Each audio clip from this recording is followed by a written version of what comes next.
At Thanksgiving, my sister learned I was worth $12 million, and my family insisted I hand it over, saying she deserved it more. Can you imagine being a ghost in your own family, invisible to the people who were supposed to love you most? For years, I believed I was just a disappointment, overshadowed by a sister who could do no wrong. But then, one Thanksgiving, the truth exploded and everything changed. I'm Sarah, I'm 38, and I finally need to get this off my chest. You know those family dynamics, where one kid is perpetually perfect and the other might as well be wallpaper. Yeah, that was my life. Until I was 8, everything was fine. I was an only child, and while my parents weren't exactly a Hallmark movie, they were there. Mom helped with homework. Dad took me fishing. We weren't the Bradys, but we were us. Then came the night that shattered it all. I was 8, and Aunt Kelly showed up at 2 a.m., telling me to pack a suitcase. Mom was in the hospital. My sister, Rachel, was on her way, 2 months early. The next few weeks were a blur of hushed conversations and hospital visits. Rachel was tiny like one of my dolls, but covered in tubes. I wasn't allowed to touch her or even get too close. That was the first time I felt it, an invisible wall forming between me and the rest of my family. When they finally brought Rachel home, our house transformed. It became a sterilized bubble. Mom developed this obsession with germs. I'm talking industrial strength, disinfectant everywhere, hand sanitizer in every room, constant cleaning. The harsh smell of bleach still makes me anxious today. But here's the part that really messed me up. Anytime I showed the slightest symptom of illness, I was whisked away. Sneeze once? Pack your bags for Grandma Marie's. A mild cough? You're off to Aunt Kelly's. At first, I didn't mind. Grandma Marie made the best cookies, and Aunt Kelly had an incredible collection of Nancy Drew books. But kids aren't stupid. After a while, you start to understand. You weren't going on an adventure. You were being exiled. You were a threat, a potential danger to your beloved sister. I tried everything to get their attention in a healthier way. I mean everything. I got all A's. Mom barely looked up from Rachel's latest doctor's appointment calendar. I won first prize in the science fair with a project on renewable energy. Dad just asked if I could store the display board in the garage because Rachel was allergic to cardboard dust. Is that even a thing? The real kicker came when I was 12. I had spent months practicing bridge over troubled water on the piano for the school talent show. The night of the show, Rachel had a 99.1-degree fever. Guess who played to an empty audience? Meanwhile, 2 weeks later, the entire family, both sets of grandparents included, attended Rachel's 15-minute flute recital where she essentially murdered hot cross buns. Rachel quickly learned how to work the system. By age 7, any real health issues were long gone, but that didn't stop her. A headache? Must stay home from school. Feeling tired? Guess who else got to do her chores? Worried about a test? Mom would literally call the school to extend the deadline. I started retreating into my room, losing myself in books about art history and antiques. It's funny how life works out sometimes. My room became my sanctuary, mostly because Rachel claimed she was allergic to my lavender air freshener, so it was the one place she wouldn't go. Do you know what's actually messed up? When she faked being sick, a part of me felt grateful. At least then, I'd be sent to Grandma Marie's, where someone would actually ask about my day or be interested in what I was up to. It was Grandma who sparked my interest in vintage jewelry. She had this incredible collection of costume pieces that she let me organize and catalog. I guess I should have seen that as prophetic.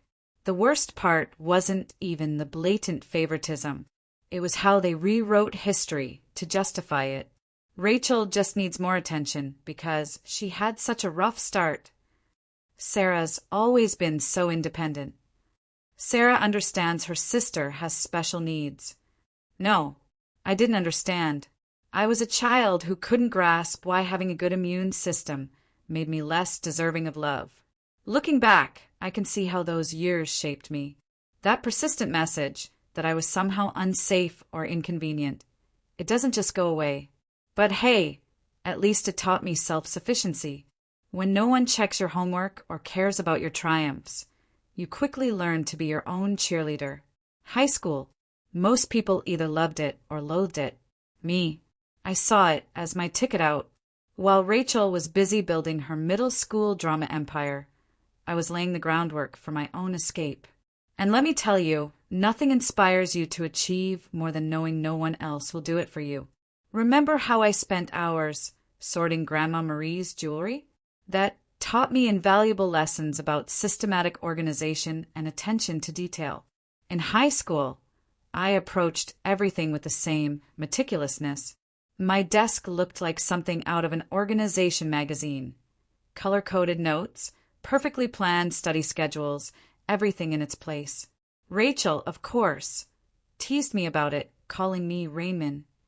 Thanks, sis. But here's the thing about being invisible. No one's watching your failures or your successes, so you can do whatever the heck you want. I joined every club that didn't interfere with my part-time job at Carson's Diner. Shout out to Carol, the owner, who actually remembered my birthday when my own parents forgot. Debate team? Check. National Honor Society president? Check. Editor-in-chief of the school newspaper? Check. The debate team was where I truly found my voice. There's something incredibly satisfying about dismantling someone's argument while maintaining complete composure. It also taught me how to negotiate, a skill I didn't realize at the time would become essential later. I won states twice. Both times Rachel had major soccer games, so my parents couldn't attend. She was on the C team. She didn't even play. Junior year was when things got really interesting. I took the SAT. I got a flawless score. Not pretty good, perfect. I mean, perfect. 1,600. Do you know how many people get that? Less than 1%. I remember staring at the results screen for almost 20 minutes, convinced it was a mistake. I rushed home to tell my parents, which, looking back, was a stupid move. Mom was in the kitchen, helping Rachel with her English homework. The conversation went something like this. Me, Mom, look, I got a perfect SAT score. Mom, barely glancing up, that's nice, honey, but can you keep it down? Rachel's trying to concentrate. She has a big test tomorrow. Rachel, smirking, yeah, some of us actually have to study Miss Perfect. Mom, Rachel, sweetie, don't stress. You're just a different kind of learner. I still have a hard copy of those SAT results somewhere. Never got pinned on the fridge. But Rachel's C+ in English?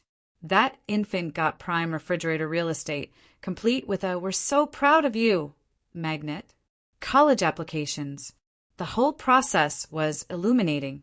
I applied to 15 schools without telling anyone. I wrote all my own essays, collected my own recommendations, handled all the financial aid paperwork myself. My guidance counselor, Mr. Chen, was the true MVP. My parents were too busy to help me with the FAFSA, so I stayed late after school every day. Then the acceptances started rolling in. Harvard, Yale, Princeton, Michigan. Each one came with a scholarship offer. I stored them all in a locked box under my bed, knowing exactly what would happen if Rachel discovered them. Their focus would instantly shift entirely to her. But if Sarah goes to Harvard, I'll be all alone, or some such nonsense. The day I received my full ride offer from U of M, Rachel joined JV cheerleading. Guess which one was celebrated with a family feast? Hint. I ate microwave mac and cheese in my room while they went to Olive Garden. But you know what? That scholarship was my golden ticket. Tuition, room and board, all covered. Even a book allowance. I could finally leave that house where I was either invisible or inconvenient. The day I got my acceptance package, I went to my favorite spot in the local library, a fourth-floor window seat overlooking the park, and I cried for an hour. Not sad tears. Those were tears of pure, unadulterated relief. When I told my parents at dinner that I was going to U of M, they were not ecstatic. Mom, Michigan? But that's so far. What if Rachel needs you? Dad, I hope you're not expecting us to help with expenses. Rachel's cheerleading competitions are very costly. Rachel, fake crying, oh my God. Finally, can I have your room? I need space for my TikTok videos. That summer before college, I worked double shifts at Carson's Diner, saving every penny. Carol, bless her heart, always slipped me extra tips and made sure I took home leftover pie at the end of my shifts. She also taught me a vital skill: how to spot genuine people in a world full of fakes. Baby, she'd say, in diners and in life, the ones making the most noise usually have the least to say. Move-in day at U of M. My folks couldn't make it because, surprise, Rachel had a cheerleading competition. Aunt Kelly drove me instead, helped me set up my dorm room, and handed me an envelope with $500. Your Grandma Marie wanted you to have this, she told me. She's so proud of you. I later learned Grandma had been saving that money from her Social Security checks for months. That first night in my dorm room, I made a promise to myself. I was going to build such an incredible life that being overlooked would become unimaginable. Not for vengeance, not to prove anything to them, but for that 8-year-old girl who kept getting sent to Grandma's house for sneezing. College flew by in a blur of all-nighters, instant ramen, and glorious independence. I graduated summa cum laude from the University of Michigan. Not that my folks noticed, of course. They were too busy helping Rachel transfer to her third college in 2 years. But this is where the story takes a surprising turn. I landed an entry-level job at Everett and Phillips, an auction house in Detroit. Not the real name, but if you're in the business, you probably know who I'm talking about. A genuine high-end establishment, old money clients, that kind of deal. I started in their estate sales division, documenting the belongings of wealthy individuals after their deaths. Not glamorous, but it paid the bills. My first few months were pretty standard, logging endless china sets, categorizing vintage furniture. Then came the Kingston estate. Mrs. Kingston, an elderly widow, had died childless, leaving behind what everyone assumed was a massive collection of costume jewelry. Rooms full of the stuff. This is where all those hours with Grandma Marie came back to me. I was sifting through this pile of jewelry when something caught my eye. It was an Art Deco brooch. Nothing flashy, but something about it felt different. The weight was wrong for costume jewelry. The clasping mechanism was far too intricate for a copycat. I think I spent my entire lunch break that day researching old jewelry markers and signatures. I even stayed late to use the company's membership to several antique jewelry databases. The more I looked, the more certain I became. This wasn't costume jewelry. This was the real deal. The problem? I was the new girl. Nobody would believe me if I claimed we had a potential treasure on our hands. So I did what the debate team taught me. I meticulously prepared my argument. I spent 2 weeks, during lunch breaks and evenings, learning everything I could about Art Deco jewelry authentication. I even dipped into my pitiful savings to pay for an online gemology course. Finally, I mustered the courage to approach my boss, Mr. Harrison. I brought the entire presentation. Comparative images, historical. Documentation, the works. The conversation went something like this. Me: Sir, I think we might have something significant in the Kingston collection. Harrison, barely looking up from his phone. Sarah, we've already cataloged those as costume pieces. Me: I know, but look at these makers' marks. They match perfectly with Cartier's 1925 signatures. Harrison, finally paying attention. Where did you learn all of this? Me: I did some research.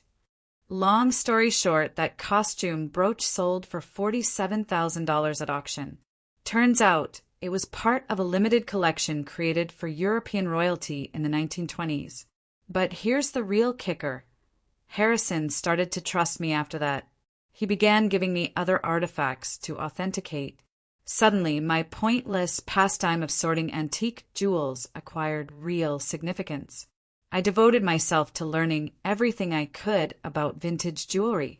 I took every online course I could afford.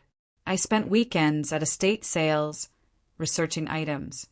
I even started a small notebook to document various authentication procedures. My apartment looked like a jewelry scholar's fever dream, with walls covered in printouts of vintage hallmarks and certification guidelines. The auction house started getting results. I was finding important pieces that others had overlooked. I was building contacts with collectors and learning the market. My commission checks got bigger. For the first time in my life, I wasn't just surviving, I was saving money. And my family? Still remarkably uninterested. At Sunday dinners, which I still foolishly attended, the discourse went like this. Mom, Sarah's still at that antique shop, right? Me, it's an auction house, Mom, and actually I just authenticated a rare Tiffany piece. Rachel, interrupting, oh my God, speaking of jewelry, you guys have to see this charm bracelet. I bought them all. But I didn't care anymore. For once in my life, I had discovered something wholly mine. Something I was actually excellent at. Something completely unrelated to being Rachel's sister. Then came the Rothschild collection. This was about 2 years into my employment. A massive estate, old money family. There was a lot of buzz in the industry. I was part of the team cataloging their jewelry collection, and that's when I saw it. A fairly commonplace Art Nouveau piece that everyone else had missed. I spent 3 days researching it. I barely slept. It turned out to be a piece from a famous French jeweler's private collection, thought to have been lost during World War II. When it sold at auction for $238,000, Harrison called me into his office. I thought I was getting a promotion. Instead, he said something that completely changed everything. Sarah, you're wasting your talent here. You should be running your own authentication business. Initially, I shrugged it off. Me? Start a business? With what money? But the notion took root. I started doing modest freelance authentication projects on the side. Word spread. She has a terrific eye. Private collectors began contacting me directly. One night, I was sitting in my modest apartment, surrounded by jewelry manuals and authentication tools I'd gradually accumulated, when I had an epiphany. This is something I could actually do. I could build something on my own. So I did what any reasonable person would do. I took out a massive loan against my car. I emptied my savings account. I rented a tiny office space in a less desirable area of town. People thought I was insane. Maybe I was. I transformed a storage room above a Chinese restaurant, about the size of a college dorm. The rent was low because it always smelled like Kung Pao chicken, and the Wi-Fi only worked if you sat in the corner by the window. But it was mine. The first few months were interesting. And by interesting, I mean terrifying. I'd wake up at 4 a.m. in a cold sweat, calculating how many months until my savings ran out. Loan payments felt like a rope around my neck. My office furnishings consisted of a card table I bought from Goodwill and a chair I literally found on the curb. Don't worry, it was thoroughly cleaned. However, in the world of high-end jewelry, reputation and contacts are everything, and my experience at the auction house had given me both. I started small, doing authentication work for local antique dealers. My fees were lower than the larger firms, but my attention to detail was becoming known. Word spread. 6 months later, a watershed moment. A dealer I'd worked with at the auction house inquired about a collection of Victorian-era brooches. The owner needed confirmation before selling. It turned out to be a massive collection, spanning 3 generations of a family. I worked on it for 2 weeks straight, barely sleeping, documenting everything. I discovered 2 extremely rare pieces that had been dismissed as later replicas. The owner was so thrilled with my detailed analysis that she not only paid my fee, but offered me a 10% commission when the pieces sold. That commission? $86,000. More money than I'd earned in the preceding 2 years combined. Suddenly, my phone started ringing. A lot. Private collectors heard about my knack for finding overlooked pieces. Estate lawyers sought my advice on inherited jewelry. Even my previous auction house started sending me authentication work. I'm pretty sure Harrison was secretly helping spread the word. Thanks, boss. By year 2, I'd hired my first employee, Jenny, a fresh gemology graduate who reminded me far too much of myself at that age. Brilliant, but overlooked because she was quiet. She's now my head of authentication and is worth her weight in gold. The firm expanded quicker than I could have predicted. We moved to a proper office downtown. Goodbye, Kung Pao chicken odor. And built a team of specialists. I'd earned a reputation for finding misplaced treasures. You wouldn't believe how many historically significant jewelry items end up misinterpreted as costume jewelry in people's attics. But success came with its own set of challenges. The bigger we got, the harder it became to keep it a secret from my family. They still thought I worked in an antique shop. Rachel would make these sarcastic remarks during family dinners. "Rachel, Sarah, I have some old jewelry I was going to donate to Goodwill. Maybe your little shop would want it." Me, having just authenticated a $1.2 million Faberge item that morning. "Sure, I'll take a look."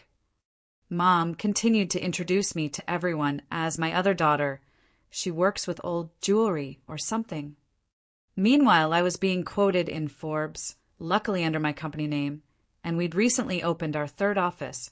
What's strange is, keeping the secret became almost enjoyable, like this private joke with myself. I'd sit at Sunday dinner in my Target discount outfit, with a Chanel bag hidden in the car, listening to Rachel ramble about her entry-level marketing job, knowing I'd just closed a deal for more than her annual income. I even started playing little games with myself, like wearing authentic Harry Winston pieces to family gatherings and seeing if anyone noticed. They never did. Rachel once spent 20 minutes showing off her expensive $200 Michael Kors watch. I was wearing a vintage Patek Philippe that cost more than her car. Managing growth was the real challenge. By year 5, we had offices in Detroit, Chicago, and New York. I spent more time on airplanes than in my own bed. We'd built a reputation for discretion. It turns out many wealthy people want their jewels verified without the rest of the world knowing. The money was enormous. We needed a large team of financial advisors. Yet, I maintained a relatively modest lifestyle. I bought a nice, but not flashy, house in a desirable neighborhood. I drove a high-end, but not ostentatious car. The only place I truly splurged was my home office. Advanced authentication equipment, the most effective security system money could buy, and a custom-built vault that would make Fort Knox envious. The irony? They believed I was being frugal by aiding them. Mom would remark, "It's so sweet of Sarah to help out. She must be eating nothing but ramen to manage it." Meanwhile, I had just authenticated a collection that earned me a commission greater than their mortgage. You know what's strange about success? The more you have, the more difficult it is to explain to others who have always perceived you as inferior. It's like trying to explain color to someone who has only ever seen black and white. They lack the necessary context. But by this stage, my company was soaring. We had the high-end jewelry authentication industry in the Midwest cornered, and our reputation was solid gold, pun intended. But every Sunday, I'd still travel to my parents' house for dinner, playing Sarah, the modest antique shop worker. The cognitive dissonance was becoming ludicrous. I'd spend my mornings on conference calls with Dubai collectors, my afternoons authenticating million-dollar pieces, and my evenings at my parents' house in carefully chosen normal clothes, eating Mom's overcooked pot roast, while Rachel monopolized the conversation with stories about her latest marketing triumph. Usually something like bringing her boss coffee without spilling it. One Sunday is especially vivid in my mind. It was Thanksgiving. I had just closed a massive transaction, authenticating a missing Cartier piece that had been sitting in someone's safe deposit box for 40 years. The commission? 7 figures. I drove directly from the meeting to my parents' place, still high from the successful authentication. "Mom, Sarah, honey, is everything okay? Your clothes are looking a bit worn." Me, "Oh, trying to save money." I was wearing a $3,000 cashmere sweater that I had purposefully chosen for its subtle appearance. Rachel, "Well, if you'd gotten a real job instead of playing with old jewelry." "Dad, Rachel, be nice. Not everyone can be as successful as you. I almost choked on my pot roast trying not to laugh. Around this time, the anonymous transfers to my parents began. Aunt Kelly had confided in me that they were struggling to pay Rachel's educational loans and medical bills. Mom casually mentioned they might have to sell the house. I couldn't let that happen. Despite everything, it was still the home I grew up in. So, I initiated an anonymous monthly transfer of $5,000 to their account. When asked, I said I was contributing $1,000 by living on rice and beans. They assumed the rest came from Aunt Kelly or some other benevolent family member. Rachel, of course, claimed responsibility for inspiring family members to help. The money was helpful, but it had unexpected consequences. My parents started treating me with this strange mix of pity and patronizing pride, as if I were some noble poverty case, sacrificing everything to support the family. Meanwhile, Rachel's spending grew more extravagant. She'd show up for dinner with new, expensive bags, claiming they were outlet finds. They weren't. I can spot a genuine Gucci at 20 paces. She started taking extravagant vacations and bragging on Instagram about her fortunate life. I'm pretty sure she used my support money for shopping sprees, but I remained silent. The irony was just too delicious. Then came the MBA drama. Rachel announced she wanted to go back to school for her MBA. Another private university, of course. Only the best for the golden child. Mom called me in tears, explaining how they couldn't afford it. Me. Maybe Rachel could look at state schools? They have good programs, too. Mom. Oh, honey, you don't understand. Your sister needs to maintain certain standards. But speaking of assisting, could I increase my monthly contribution for a few years? I increased it to $7,000 per month. My accounts were unaffected, but seeing them compliment Rachel for taking initiative with her education, while presuming I was living on ramen to help out, that stung a little. The actual kicker?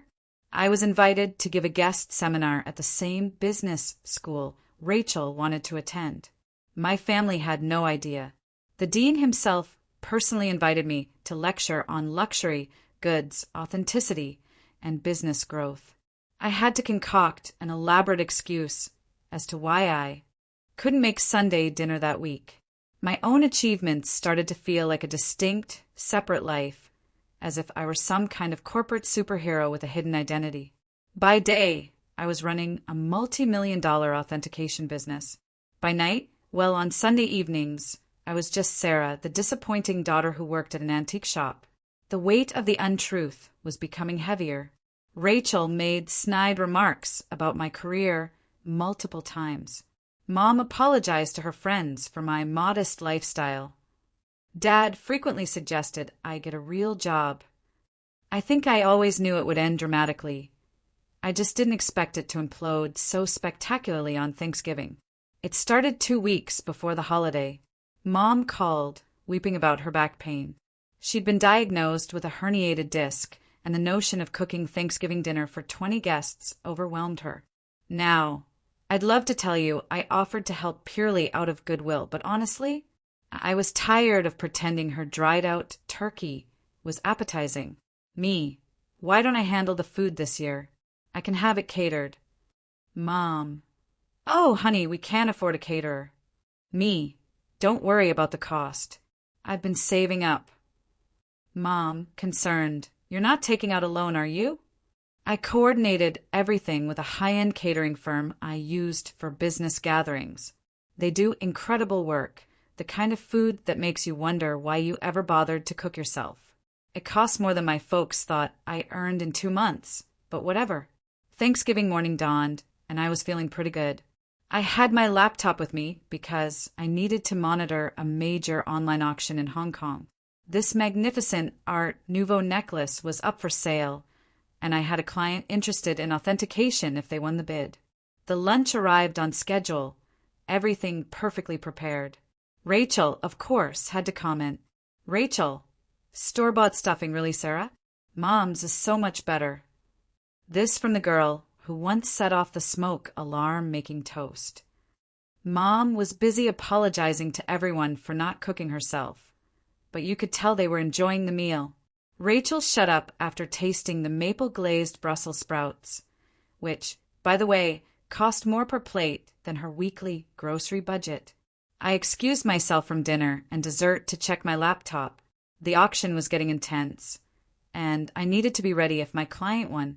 I sat up in my old bedroom, which Mom had kept exactly the same since high school. Meanwhile, Rachel's room had undergone 3 renovations. That's when everything went wrong. I had left my authentication program running, with multiple tabs open displaying various accounts and current agreements. Rachel walked in without knocking. Some things never change, to borrow my phone charger. She saw my laptop screen, and I watched the realization dawn on her face.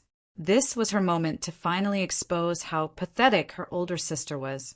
Rachel, smirking, "Let's show everyone what Sarah's really been up to." Before I could stop her, she snatched my laptop and marched straight into the dining room. Picture this: 20 people, aunts, uncles, cousins, my parents, full of gourmet turkey and half-drunk on pricey wine, which they mistook for Trader Joe's. Rachel, dramatically, time to see what kind of important work Sarah's doing on Thanksgiving. She flipped the laptop around, triumphantly, apparently intending to publicly shame me with whatever minor antique transactions she assumed I was working on. The room went completely silent. You could hear the fancy clock I got Mom for Christmas ticking quietly. She still believed it was a reproduction. My screen displayed current account balance, $12.4 million pending authentication contract. For $185,000 recent transaction, $1.2 million Hong Kong auction, company's quarterly profit report. For $0.2 million, Rachel's face cycled through 5 different emotions in 3 seconds. The final one landed somewhere between pure astonishment and nausea. She actually swayed slightly on her feet. Rachel, whispering, this can't be right. Mom. Rachel, honey, what is it? Rachel, voice cracking, she's rich. Sarah's rich. Chaos ensued. If possible, the hush deepened even further. Then Mom started giggling, really laughing. Don't be silly. Sarah works at that little antique shop. Me, rising slowly, carefully straightening my basic cashmere sweater, which cost more than their monthly mortgage. Yes, actually, Mom, I own one of the largest jewelry authentication companies in the country. For years, those antique shop comments, I authenticate pieces worth millions. That little business you never asked about? It has offices in 3 cities. Dad choked on his wine. Aunt Kelly dropped her fork. My uncle started coughing terribly. Then Mom's laughter morphed into something else entirely. Her face turned red, then purple. She stood up, so quickly her chair toppled over. Mom, screaming, "You have millions, and you let US struggle." Me struggle? I send you $7,000 every month. Mom, while sitting on millions. Your sister has student loans. So there it was. Not congratulations. Not wow, we're so proud. Just outrage that I hadn't given them more money. Rachel started to cry. Surprising, I know, sobbing about how she deserved to know, and how I had betrayed the family. Dad joined in. Dad, how could you be so selfish? We're your parents. We raised you. That was when I lost it. Years of being disregarded. Years of dismissal. Years of being seen as the family disappointment. Everything poured forth. Me raised me. You shipped me off to Grandma's every time I sneezed. You missed every achievement, every award, every milestone because Rachel might feel left out. You never saved a penny for my college, but took out loans for her private school. And now you're mad that I built something for myself. The next 5 minutes were pure pandemonium. Mom screamed about family obligations. Dad yelled about ungrateful children. Rachel alternated between sobbing and demanding to know just how much money I had. Meanwhile, the fancy catering team tried to serve dessert, looking profoundly uncomfortable. I grabbed my laptop, picked up my Hermes bag, which Mom had previously complimented as a nice replica, and walked out. Behind me, I could hear Mom discussing how to spend my money. Something about Rachel's MBA and a new car. As I drove home in my sensible car, a limited edition BMW, my phone started blowing up. The family group chat exploded. Rachel even started posting on Facebook about hidden family wealth and selfish siblings. The days after Thanksgiving were like watching a cyclone hit in slow motion, except the hurricane was my family and the debris was my sanity. Let's start with the texts. Within an hour of leaving dinner, my phone had 47 missed calls and over 200 messages. Mom's messages followed an interesting progression. 7:42 p.m. How dare you walk out on family? 8:15 p.m. We need to talk about this like adults. 9:03 p.m. Your sister deserves a share of your success. 10:30 p.m. I've already called a realtor about houses in better neighborhoods. 11:45 p.m. Why aren't you answering? This is your mother. Rachel, on the other hand, fully embraced social media warfare. She wrote an enormous rant on Facebook about how her millionaire sister had been hoarding wealth while watching her beloved family struggle. The comment section was insane. Distant cousins and former high school classmates I hadn't spoken to in years suddenly had strong opinions about my moral character. But here's the part that really got me. Rachel actually posted, "All those years of me trying to help Sarah's career, giving her advice about moving up from that little antique shop, and she was secretly wealthy." The betrayal stung so much I nearly threw my phone across the room. The only career advice she ever gave me was to try selling jewelry on Etsy. If you're unfamiliar with the term flying monkeys, it's when toxic family members send others to guilt trip you. Aunt Susan, whom I saw maybe once every 3 years, called to inform me that family is everything.